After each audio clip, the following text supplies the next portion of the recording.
This is the Rich Dad Radio Show. The good news and bad news about money. Here's Robert Kiyosaki. Hello and welcome to the Rich Dad Radio Show, the good news and the bad news about money. I'm Kim Kiyosaki and I'm hosting the show today as Robert is off trekking around the world. And we have a really special show today. We have two exceptional guests who are going to talk about a subject. Basically, the question is, how big is the game you are playing in life? And when I say how big is your game, basically, are you playing the game you want to play at the level you want to play? Or is there a little voice in there saying, oh, I'm not putting it out all, I'm not giving it my all. So for example, if you're playing a small game, how do you know if you're playing a small game?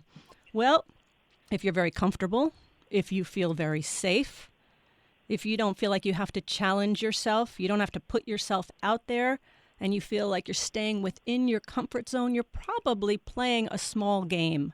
And that might be fine. That might be exactly what you want to do. But the question is, if you want to play a bigger game, how do you go about that? And I'll just give you a few stats. For women out there, women-owned businesses are the fastest growing sector in business today. A whopping 68% of women-owned businesses today earn less than $25,000 per year. So that doesn't say they're earning $25,000. They're saying they're earning less than $25,000. They might be making $2,000 a year. And 90% of women-owned businesses have only one employee, her. So is she playing a small game? If she's making $2,000 a month in some countries, that's going to be a huge game. But this is U.S. stats. So the question is, are you playing a small game? Or are you taking on a big game? And a big game is taking on challenges every single day, putting yourself in positions that are sometimes daunting, that are scary. You break a few rules, and we're going to talk to a rule breaker right now. And you're constantly learning, constantly making mistakes. As Amelia Earhart said, life is either a daring adventure or nothing. So what we say at Rich Dad, it doesn't matter where you are today, but it's where you want to be that counts. So our first very special guest is Cindy Whitehead. And Cindy Whitehead plays a very big game. She is the founder and CEO of the Pink Ceiling, which is a cross between a VC firm, a venture capital firm, a pinkubator, and a consulting enterprise. She's built two businesses, and her exits totaled more than $1.5 billion with a B billion dollars. I'd say that's a big game. And what you probably have heard in the media and how you would know of her, she co-founded and served as CEO for a company named Sprout Pharmaceuticals. And they are very well known. She's actually in sexual medicine. That's a topic all in itself. But she is known for co-founding the company that brought the drug dubbed the female Viagra to the market.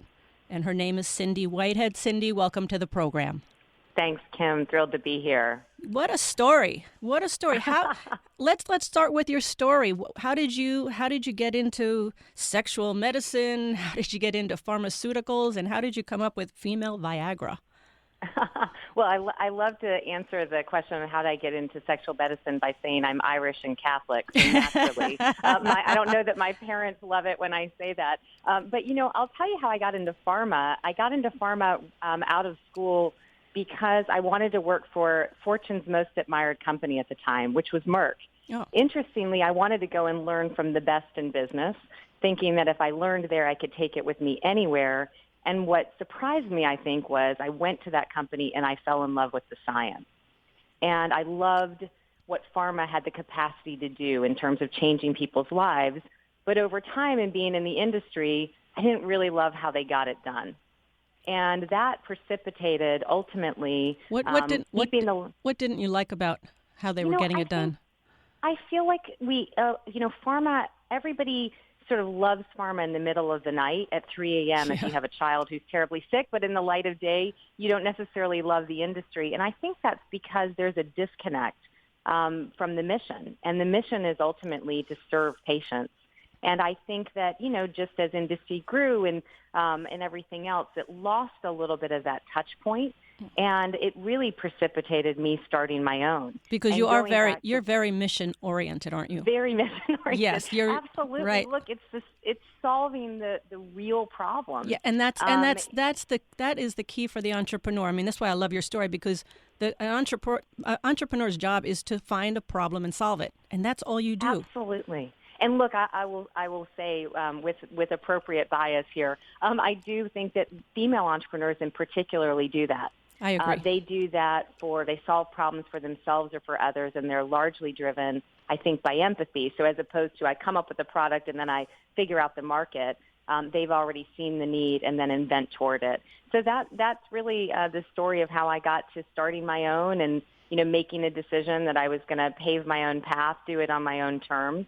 And I did that in the field of sexual medicine with one of the male sexual health drugs, and built this great company, all the roller coaster ride of startup. And as I was in it, was watching this great science emerge in terms of our understanding of what it is that unlocks desire for women. And what was astonishing to me is that company after company was walking away from it. And they were walking away from spectacular science. So it wasn't the science that was holding us back. What it really was the societal narrative about female sexuality, and that just ignited me. There were 26 FDA-approved drugs for men, and not a single one for women until we broke through in 2015. And you say in terms of the problem, what you had somebody came to you and was showing you proof of the problem, what really existed out there. Well, I'll tell you what happened is I was watching this great science. We were learning a lot from brain scan studies for women who had this particular, look, it's only a subset of women who have potentially a biological basis to their lack of desire, but we knew it from brain scans. And we were sort of putting it on the shelf. So I spent a year just talking to women. Here's my magic secret. I listened. I mean, it's not, what a novel idea. What a novel idea. And yet again, I think it goes back to that basis of that empathy that really drives true breakthroughs and really propels things beyond the unwritten, quote, way things are done in society. And so spent a year listening to women, and when I did, I thought everybody else is going to listen to them too, because what we're doing is making a value judgment on whether or not it's worth treating this condition. Right. We had the science. We knew there was something that could meaningfully help these women, and that's what really drove me. So you brought to the surface a subject that everybody kind of thought was taboo. Sure. Absolutely. Still today, I tease that if you take an aerial shot of a room, if I'm at a cocktail party and I say what I do, half of the room leans in toward me and half of them moves as far away as they can.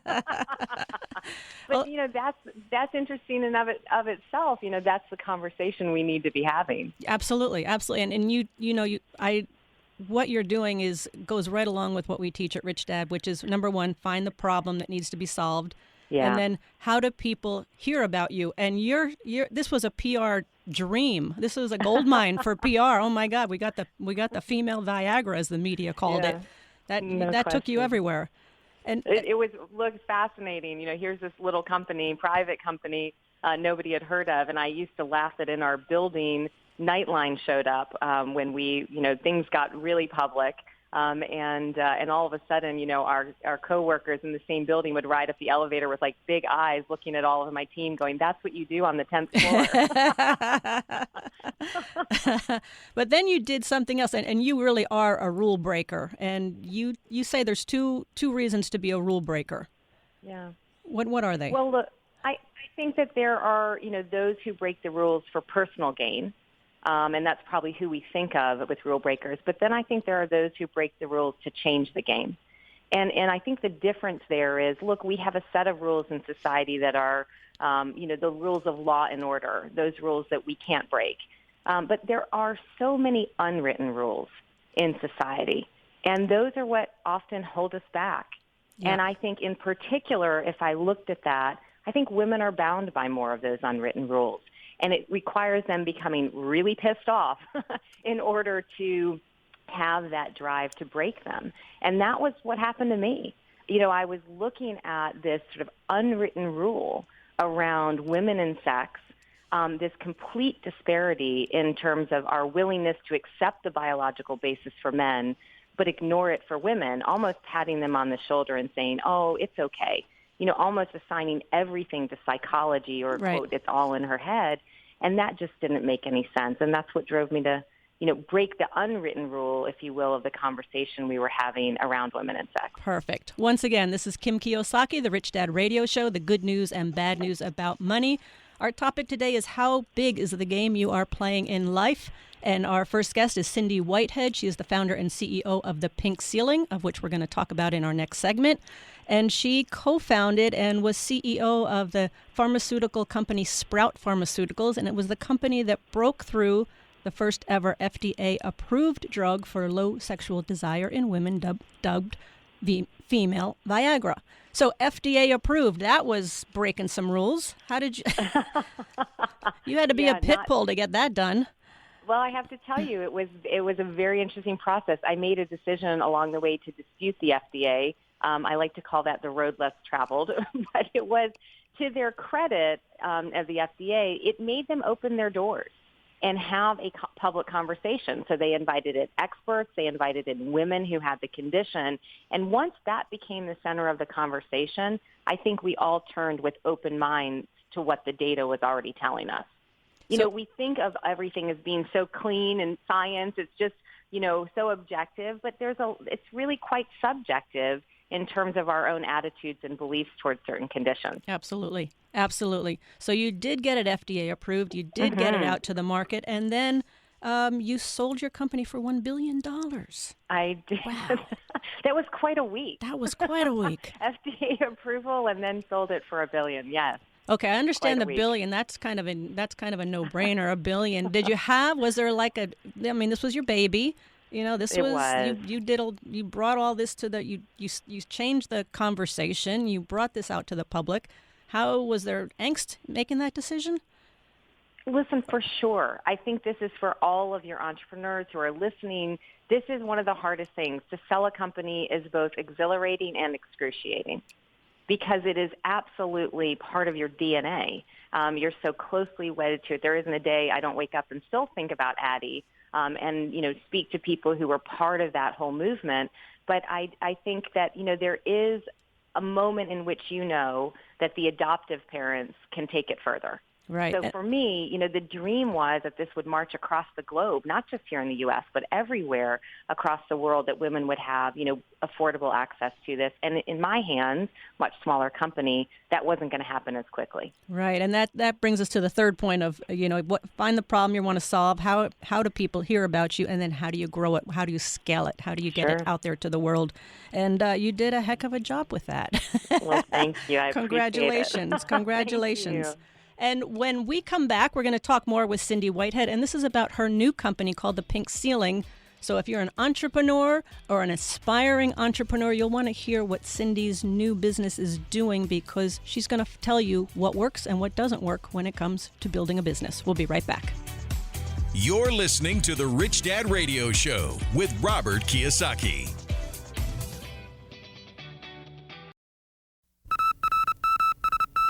And now, the Rich Dad Radio Show and the Rich Dad Company voicemail box are proud to present Rich Dad's #1 fans. Yes, hello. My name is and I'm staying at the Plaster Residencies with, basically it's a rental anyway. I'm in the business center, and I need to work, and the people that I'm renting their condo from does not have a Wi-Fi. And I was wondering if there is a way I can get into the Wi-Fi here at the Plaza Residency, the secure Wi-Fi, because I have a VPN into my office. Thank you very much. Rich Dad's #1 fans.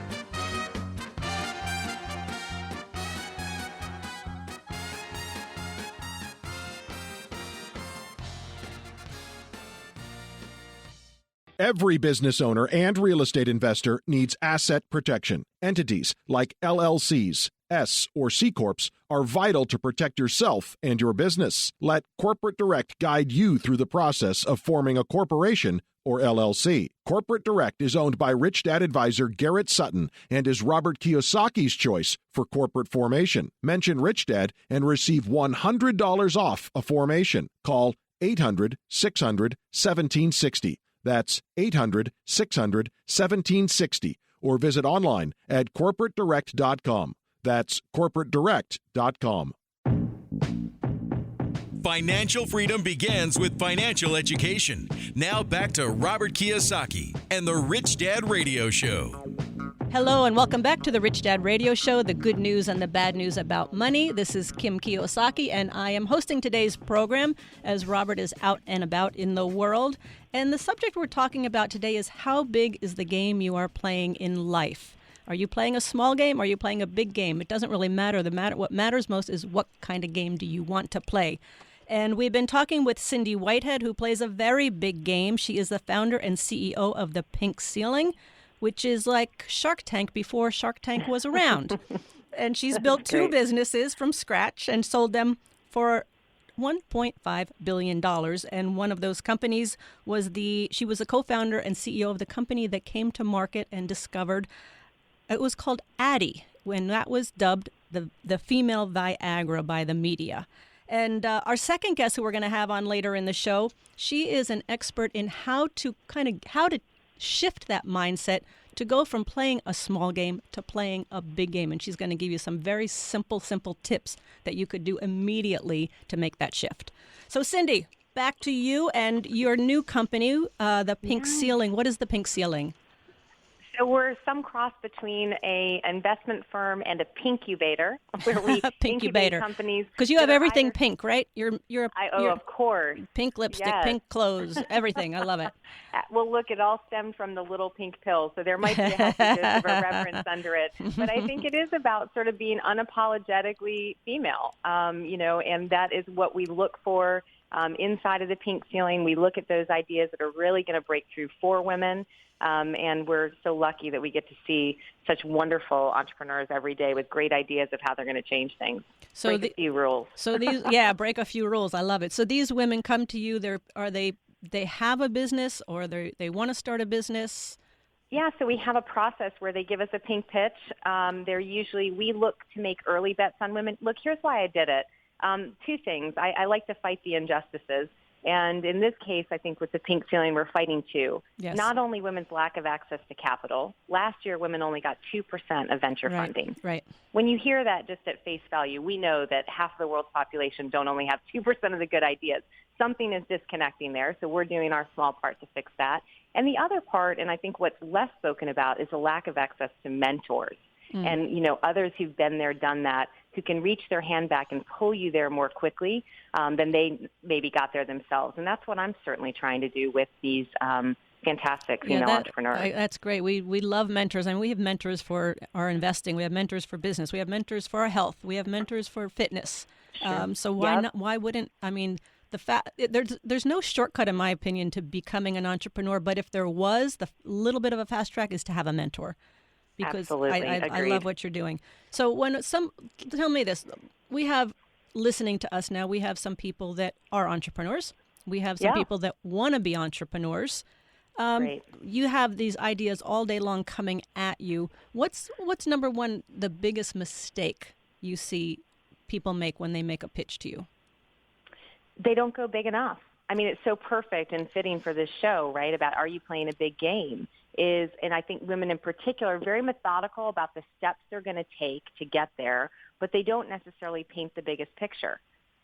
Some folks are bold enough to walk in and say, I have the next $1 billion idea. Yep. They might not be able to articulate how they're going to get there, but they really have this very grand vision. And then others, I think, almost hold themselves back by not having the big vision of what it can be. And I that's a common mistake that I think many of other VCs would say as well. And is that a confidence issue, lack of experience? Because I see it all the time. As I said in the beginning of the show, 68% of women-owned businesses earn less than $25,000 a year. Yeah. I think it is a boldness component, right? Yeah. Of how big are you going to go? And that losing some of that fear that you should play the game, win or lose, go all the way. And really pushing yourself outside of that. I think there is a little bit of apology. I talk a lot about being unapologetic. I think that can be received different ways. Some people feel that's very aggressive. I think it's about owning it and being completely unapologetic in your mission and what you're trying to accomplish, and communicating that, to anyone who will listen, if you will. Yeah, absolutely. So if someone were to come to you and they have this idea, or maybe they've started a business and they come to you, what are the things that they should focus on in pitching to you? Okay, I love this question because I really do think you should organize your thoughts under 3 buckets. And here's what I need to hear. What are you uniquely trying to do? Why are you the one to do it? And what's in it for me to go on the ride with you? And I think that if people would come in and organize a pitch in that way, it would be very clear to the investor. I love that too, because what's in it for me, because I do a lot of real estate and I get pitched all the time on different deals, and they just tell me how great the project's going to be. I'm like, when do I get my money back? Right. Am I getting something out of this, or are you just taking my money? Don't miss that point. Exactly. No question. And I think one of the other mistakes I'll say too, Kim, is make sure when you come in for a pitch, tell the competitive landscape. I'm going to do my homework. My team's going to do their homework. And you're building trust. You're basically entering into a marriage, if you will, with this investor.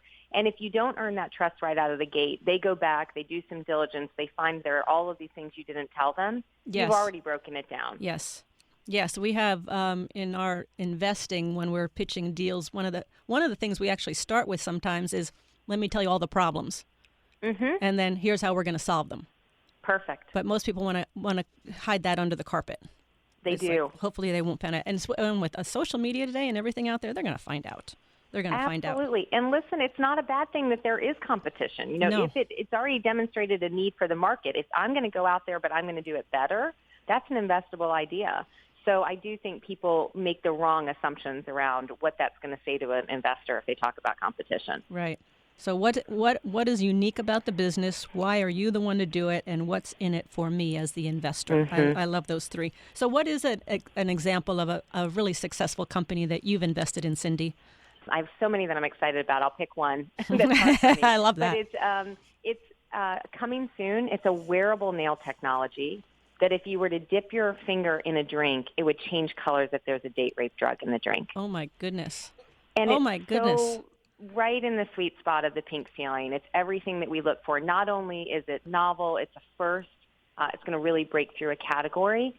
Real solution to real problem, and really a catalyst in a conversation that we need to have. And maybe one that's also one of those taboos we should break down. Yeah. Have you had any pushback on that idea? Less than female Viagra. we will acknowledge, certainly from a campus perspective, that this is a real issue. We've all read about it in the news. We maybe underappreciate, I think, how big an issue this truly is. But, it's interesting how people have reactions to that. Some say, well, why should women have to wear something? Why shouldn't we just teach, others that there should be no violence, right, or no sexual assault? Yeah. Of course that's the end goal. That's the only version of success, and yet it's not reality today. So this is power at the fingertips of women in what can otherwise be a powerless situation. And that's really important to me. I have 2 nieces in college, can't get this product to market soon enough. Yeah. So you put on this nail polish, you dip it, you just put your finger in it. If it changes colors, run. Yeah, it's a wearable, and it's so cool. It's such cool technology too. I mean, it's really cool patented technology. One of many of those kinds that we have in the pink ceiling. Very, very nice. And so, as an investor, what have you learned? What is we hear, like, 1 out of 10 businesses succeed, and over 10 years. What is your success and failure rate, and what have you learned as an investor investing in these women's companies? I'll tell you what I've learned is it comes down to people. Great ideas don't execute themselves. People execute them. And it really is, when I'm sitting in a pitch, I'm placing the most value on the person who's going to get me there. And I think I've learned that over time. I mean, I always played the game by betting on myself, betting big on myself. putting a lot of my own money on the line in different ideas. And so now it's interesting to sit on the other side of the table and make that decision on who you're going to bet on. But I like to make early bets on women. I think they do struggle to get financing, and then hopefully they can go and parlay that to get other people in as well. It seems like everything you do is to put power and control back into the hands of the individual woman. Absolutely. Well, I tease that the tagline of the Pinkubator is make other women really rich. And when I say that, it's about power. We talk a lot about women having a voice. Women need power. Money is power, and money will start to change the way that we finance the ideas that we want to see to market. And I say that knowing that women will pay it forward. I know it by the data. Women will put most of their money back into their communities or into other women. And just from my own example, if you become a Pinkubator company, your obligation to me is to say, I will go out, I will mentor the next group, and I will pay it forward too. Yeah, and money is such a volatile subject. I mean, especially for women. I mean, it has the power to free a woman, and it has the power to entrap a woman. So true. And I love the pink ceiling because one of the things as an entrepreneur, there is no glass ceiling for women. And we love to encourage women. So if some of our listeners right now, they've got an idea and they're thinking, I really would love to get out there and get this idea out there. How would you tell her to start? Where does she begin? I'd say, what are you waiting for? Try it. Nobody can take away what you've already done. You've always got a backup plan that you can go to. But I think that the way to do it is start to find your network. You had mentioned a stat earlier about how many women are in business by themselves. Yes. One is the loneliest number in entrepreneurship. So one of the things I even look for in companies that come is, have they already figured out their network? And by that, I mean Google it. Go to co-working sites in your area. Find those, events that are happening with other entrepreneurs and start to surround yourself so that you can bounce the ideas off of and create that support system that's really going to get you there when the moments are tough. Starting and running a business is really hard. Yep. You've got to find your network. Yep. And that's great because as an entrepreneur, the one thing, especially for women, is that support base. And it is. Yeah, that's crucial. Cindy, I really want to thank. We could go on and on and on with this. I wish you all the best with Pink Ceiling. You're doing great work out there, encouraging women to get out there and take charge of their own life and take charge of their money. I applaud you. And getting women out of their comfort zone is important. And you're the role model for that, getting women out of their comfort zone. So thank you for that. And when we come back, speaking of getting out of your comfort zone, we're going to be speaking to an expert who talks about playing big starts with your mindset, and you'll hear from a mindset badass next. You're listening to the Rich Dad Radio Show with Robert Kiyosaki. Rich Dad Coaching offers a phenomenal variety of services and custom strategies, all aimed at ensuring a secure, comfortable, and rich future for you and your family. Now you can get weekly access to exclusive Rich Dad coaching services through our live stream events. Go to richdad.com and click on the On-Demand banner at the top of the homepage. Great new videos are updated regularly. Get inside knowledge and insights from Robert Kiyosaki himself, Rich Dad coaching professionals, and more. Go to richdad.com and click on the On-Demand banner at the top of the homepage. This is the Rich Dad Radio Show, the good news and bad news about money. Here's Robert Kiyosaki. Hello and welcome back to the Rich Dad Radio Show, the good news and the bad news about money. This is Kim Kiyosaki, and I am hosting the show today as Robert is out about traipsing the world. Our subject today is how big is the game you are playing in life? And we just talked to Cindy Whitehead, who co-founded the company that brought female Viagra to the market, and she sold that company for $1 billion. She's a big player in life. And our next guest, another exceptional guest, she is the expert on mindset and how do you shift the mindset from playing a small game to playing a bigger game around money, around business, around relationships. She's the one to go to. Jen Sincero, and she's a #1 New York Times bestselling author, success coach, and motivational speaker. Her first book is You Are a Badass, How to Stop Doubting Your Greatness and Start Living an Awesome Life. And her new book is You Are a Badass at Making Money, which we all love here at Rich Dad, Master the Mindset of Wealth, which just came out this year. So Jen, welcome to the program. Thank you. Thanks for having me on. So we're talking about how you get a mindset that thinks bigger and doesn't hide. You have a great story of where you went from, living in a garage with no money to all of a sudden making a lot of money. What was the first step for you? It was really deciding to no longer participate in the reality that I was creating for myself. It was a matter of just getting so sick of feeling stuck and of feeling like I knew I could do so much better. And I know a lot of people out there who are struggling, deep down, if you're not happy that you can do so much better, it's just opening your imagination to seeing what that bigger picture is the trick. So you got so fed up. And I like this because this actually goes along with how you actually transform and change. And it starts with deciding that what you're doing isn't working and you've got to do something else. Yeah, and that really, honestly, was the biggest piece. Because, when you make a decision as opposed to a fake decision, like a lot of times explain that. New Yeah. Year's. Yeah. Yeah, that's what a New Year's resolution usually is a fake decision. Right. But, so, you give up the second it gets hard or too expensive or you risk looking like an idiot or, there's a really fun party down the road and you just gave up drinking, whatever. It's not hard to knock you off that decision, the fake decision. When you've made the real decision, that's when you do whatever it takes. You start looking for ways to make it happen instead of looking for excuses not to do it. And so when I made the decision to get rich, it was really just like, I'm not listening to my old excuses. I'm not looking at all the proof that I suck at making money, that, you can't make money as a writer, that everything I've tried has always failed, blah, blah, blah. I could have sat around and did that all day. Mm-hmm. I started looking to, okay, what the hell can I do differently? What is it? Let me look for solutions instead of excuses. And so one of the things I'm hearing is you're willing to put up with the consequences.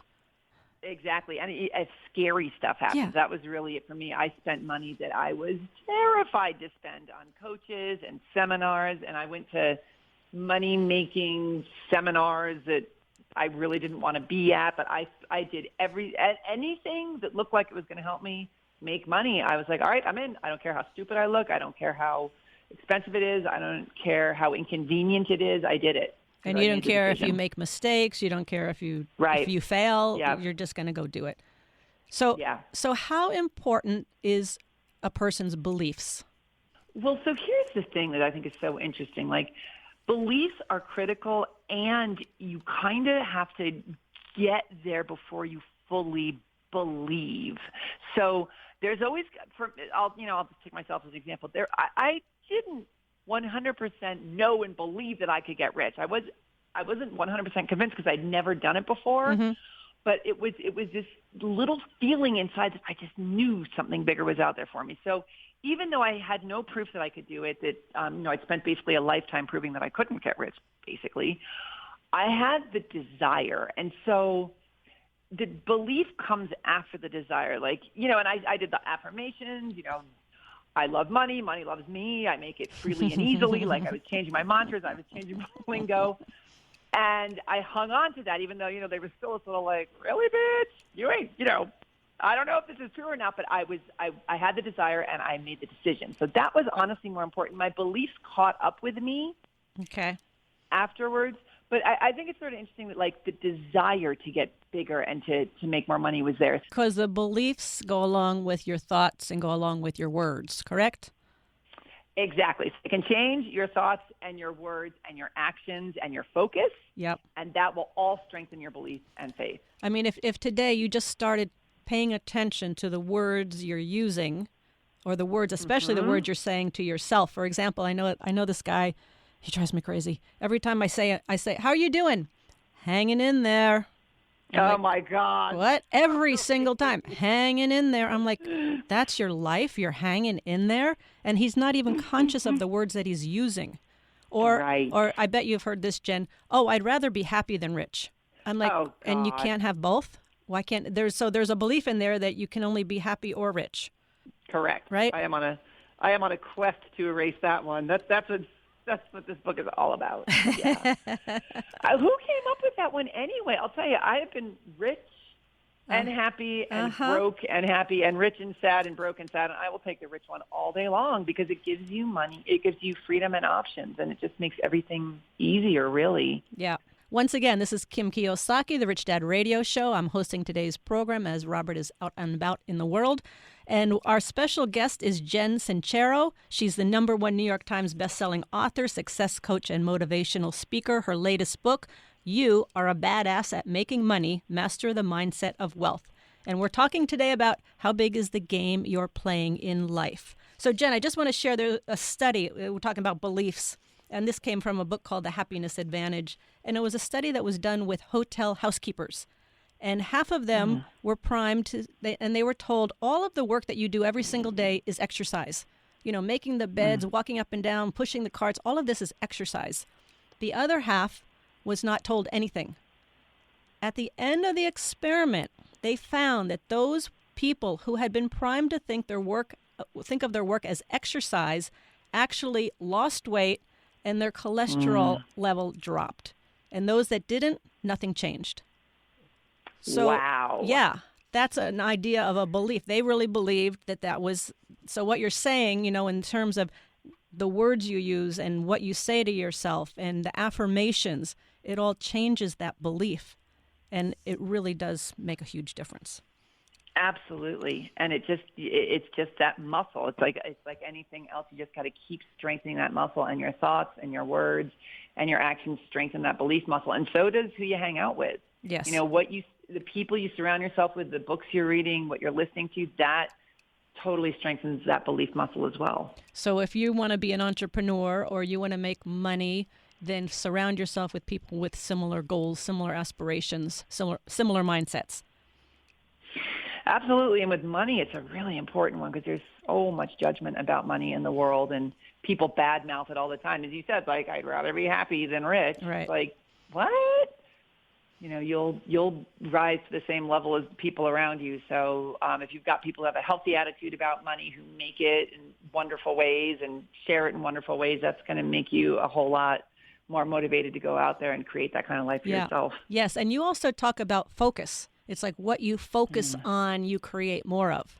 It's such a simple one. This one I actually found kind of insulting. I was like, you know, all this mindset work that we're talking about, I remember thinking, I spent 40 years being broke and scraping by and whining and bitching and moaning and working my ass off. And it really is as simple as changing your mindset. It's like, come on, it's got to be harder than that. There's got to be like some big mysterious mountain I've got to move, you know? And certainly I had to work hard and I had to do things, but it was the mindset piece was such a gigantic part of it that it almost seemed too easy to me. And honestly, like right now, if you just shift your focus on what you desire rather than what you fear, it will start shifting everything in your world. It really will. You'll start pulling into your consciousness all of the opportunities and all of the proof that it's available to you. And that's so true because people typically focus on what they don't want, what they don't have, instead of what they want or what they have.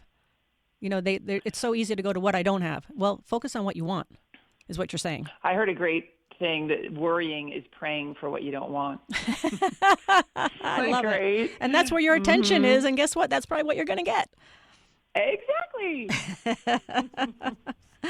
So put your attention on things. I mean, you know, one thing I've looked at during the day, you can write down, you know, what are you doing today? I mean, how many of us waste so much time on things that aren't important instead of putting our attention on things that are important? So just where you put your attention, where your mind and your thoughts go and your words go, that is such it's an easy fix. It's an easy fix. It's not difficult, but you just really have to pay attention. You know, I put an exercise in the first You Are a Badass about, you know, telling everybody to look around and find all these things that are the color green, right? So you look around and you look for green, and then you close your eyes, and it's like, okay, now think of everything around you that is yellow. And because you weren't looking for yellow, it's really hard to think of something that's yellow. You can find green because your focus was there. Yep. Even if you were surrounded with stuff that's yellow, you kind of can't see it because you weren't focusing on it. Right. I've got such a great illustration of it's there, you just ain't looking. Right. Great example. So when we come back, we're going to keep talking with Jen Sincero. When we come back, we're going to go into how you can change your mindset today and start earning more money. You're listening to the Rich Dad Radio Show with Robert Kiyosaki. Every business owner and real estate investor needs asset protection. Entities like LLCs, S or C Corps are vital to protect yourself and your business. Let Corporate Direct guide you through the process of forming a corporation or LLC. Corporate Direct is owned by Rich Dad advisor Garrett Sutton and is Robert Kiyosaki's choice for corporate formation. Mention Rich Dad and receive $100 off a formation. Call 800-600-1760. That's 800-600-1760. Or visit online at corporatedirect.com. That's corporatedirect.com. The key to achieving your dreams is to develop a rich mindset instead of an excuse mindset. Instead of saying, I can't afford that, ask yourself, how can I afford that? It's amazing how a simple shift in thinking can open a world of new ideas and endless possibilities. Let the Rich Dad Company help kickstart your journey to financial freedom. Robert Kiyosaki and the Rich Dad Company have compiled Robert's top secrets to creating a rich mindset, now available in a 10-minute ebook, How to Achieve a Rich Mindset. This offer is available for a limited time only, so get yours today. Get your free ebook, How to Achieve a Rich Mindset. Go to richdad.com and look for the banner. Again, this is available only for a few days, so act fast. Go to richdad.com and look for the How to Achieve a Rich Mindset banner. Log on to richdadradio.com while you listen. Now back to Robert Kiyosaki. Welcome back. This is Kim Kiyosaki, the Rich Dad Radio Show, the good news and the bad news about money. We are talking about how big is the game you are playing in life. And right now we are talking with Jen Sincero, and she's an expert on shifting the mindset from where you are to where you want to be. So if you want to play a bigger game in life, if you want to make more money, if you want to start that business, then she is the woman for you. And you know, there's a lot of people out there who have played some very big games. Mary Kay played a big game. Steve Jobs played a very big game. Richard Branson. They all played very big games. Our earlier guest, Cindy Whitehead. And the question is, if you're playing the game you love, wonderful. But if there's something inside of you that says, you know, I can do more. I want to do more. I want to be more. I want to share more of who I am. Then listen to Jen, because she's going to give you some great ideas on how to make that shift so that you can make more money, so you can have that new business, so that you can do whatever it is you really want to do and be, as she says, a badass, and how to stop doubting your greatness and start living an awesome life. That's her first book. Her second book is You Are a Badass at Making Money, Master the Mindset of Wealth. So Jen, you have quite the story to tell. I mean, you didn't just, write this book out of nothing. You were actually living in a garage. Robert and I, we lived in a car for a while, and we slept on people's floors for a while, and we had nothing. And you, at the age of 40, were living in a garage, and you said you had very little income. How the heck did you get there? Well, I was a musician and a writer. I still am. And I also had a really bad attitude about money. And my mother still to this day looks at me and she's like, out of all my children, you're the one who hated money the most. But I felt like I'd be a sellout if I went after money as an artist. I felt like I have to, compromise what I was doing.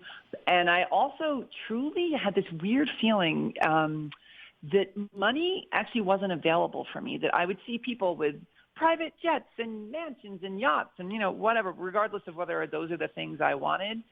But I honestly felt like they were almost like a different species than I was. So I was so disconnected from money in so many ways. And that is how I got there. And and I also wasn't being creative with what I was doing to make money. I started, I worked my ass off. I thought, how did you make money? What were you doing to make money? I was a freelance writer. Okay. So I would. And you had a rock and roll band? I had a rock and roll band, which cost money as opposed to made money.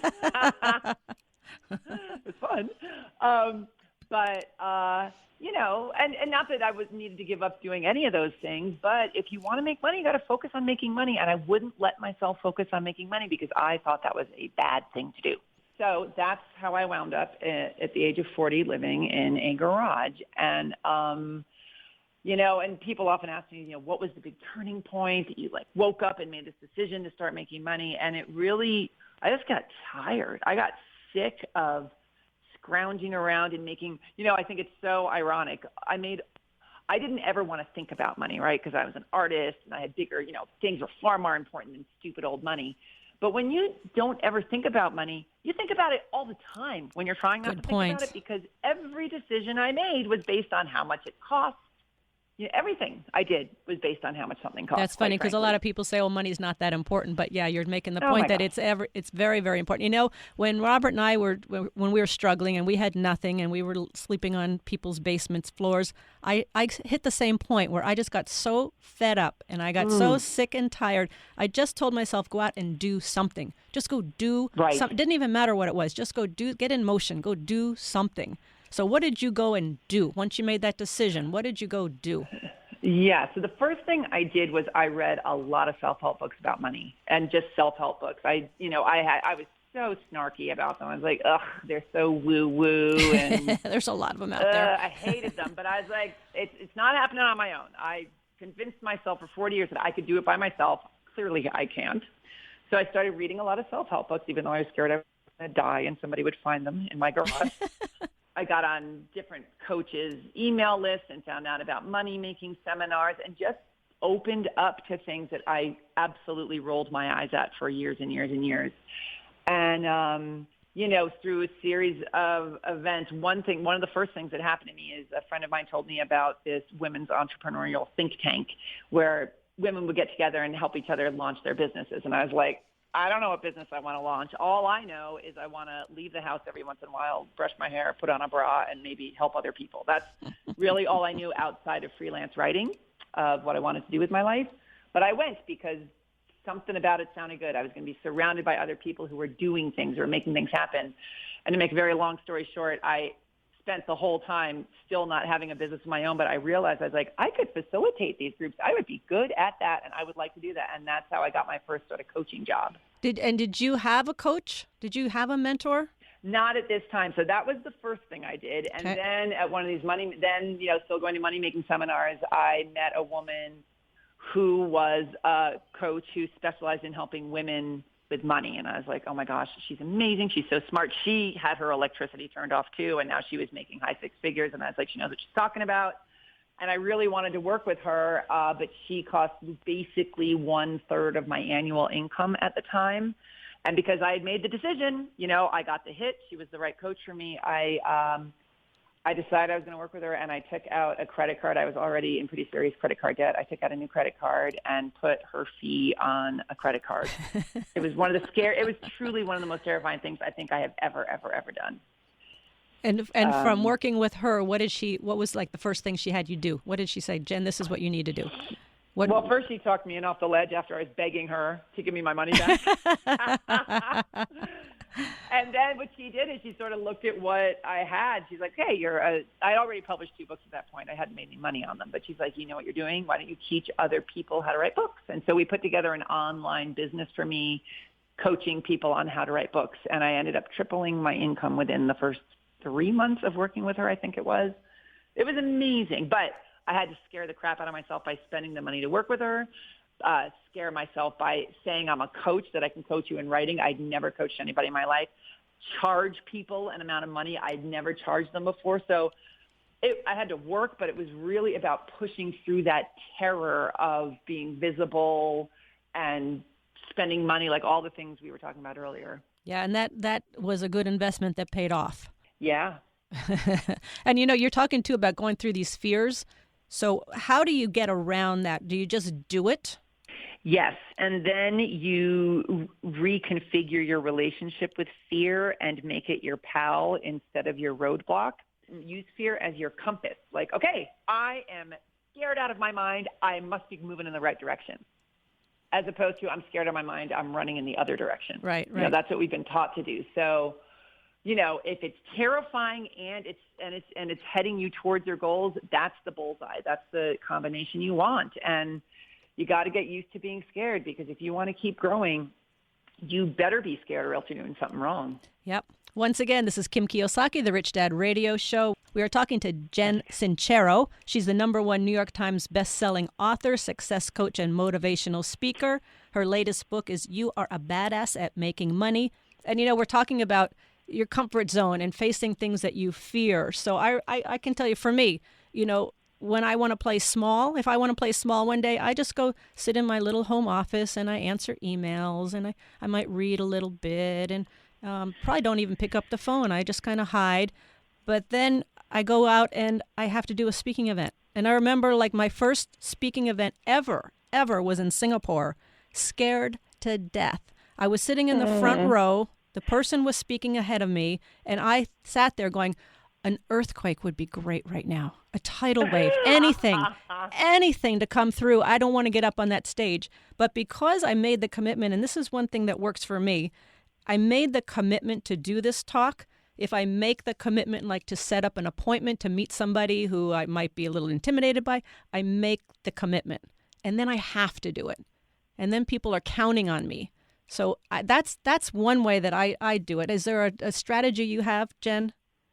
Oh, I do that all the time. I love that. Absolutely. Another strategy I do is to break it down into chunks. I'm a writer, but I do lots of other things too. And I think we get so overwhelmed. We let ourselves get overwhelmed. And if you're like, okay, you know what? For the next 20 minutes, I am going to make as many sales calls, cold calls as I can. Everybody whatever it is you're dreading to do. If you break it down into a little chunk and just see how many you can make in that 20 minutes, or see how many pages you can write in 20 minutes, or do the scary thing for just 20 minutes and then take a break, it unhooks you from that overwhelming of, oh my God, I got to write a whole book. I'm going to go take a nap and eat a bag of Cheetos. Yeah. So I think chunking it down takes the overwhelm away is a really important thing. And the other thing, again, is to surround yourself with people who are lit up and doing terrifying things, because, when you see somebody really going for it, you're like, I want to do that too. I want to do that too. I tell a story in my book about hiking with these people, and, they're so excited to hike on this thing. I was terrified. It was like a cliff, and it was sandy, and you could fall in, but they weren't scared at all, and we were going somewhere beautiful on the other side. So their enthusiasm, if I was by myself, there is no way in hell I would have done that. Yeah, but I did it, and it ended up being one of the most exciting things I ever did. And so don't underestimate who you hang around with. And, in the early days when I was living in the garage and decided to change my life, I didn't know anybody who had a good relationship with money. All my friends were sad sacks like me and whining about the economy and blah, blah, blah. So honestly, in the early days, I had to pay for it. I had to pay for my new friends. That was one of the great things about working with a coach and going to coaching seminars, is I was surrounded by the people who were investing in themselves and who were going for it too. And that's what you said. You went to these entrepreneurial seminars and entrepreneurial support networks, which is what we talked about earlier today, especially for women, because as we said earlier, 90% of women-owned businesses have just one employee, her. And it's really, really hard to be successful as an entrepreneur if you're doing it all by yourself. So that network is so important.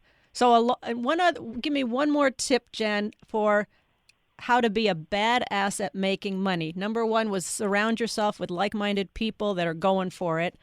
Get that environment set up correctly. What's one more tip to be a badass at making money? Pay attention to your relationship with money. So, we always say awareness is the first step to radical change. Yes. I didn't even realize how much I was bad-mouthing money. It was, money is the root of all evil. Money is really hard to make. She's just in it for the money. We do it all day long, and we're rewarded for doing it. If you ran around saying, I love money, people will give you a hairy eyeball, right? Like, they're just like, I do love money. It's seen as, I know, but it's almost dirty to say that out loud, right? It's not politically more correct. Yes. Exactly. Write a letter to money as if it's a person, so that you can see what you have going on with it. So, back in the day, mine was, I love you. I wish I had more of you. I'm so excited when I make you, but I don't trust you. I don't think you're going to be there for me. I feel dirty even talking about you. And then once, get clear on your relationship with money and then start healing it. So take a piece of that. I don't trust you. I don't trust you, money. So then I look at that like, why don't I trust money? Has money been good to me in the past? Yes. Has it been there when I've really gone after it? Has it showed up? Yes. Reframe it so that you can start focusing on what you desire instead of what you don't desire. Perfect. Well, thank you, Jen. I so appreciate it. Again, her book is You Are a Badass at Making Money, Master the Mindset of Wealth, Jen Sincero. And her website is jensincero, SINCERO.com.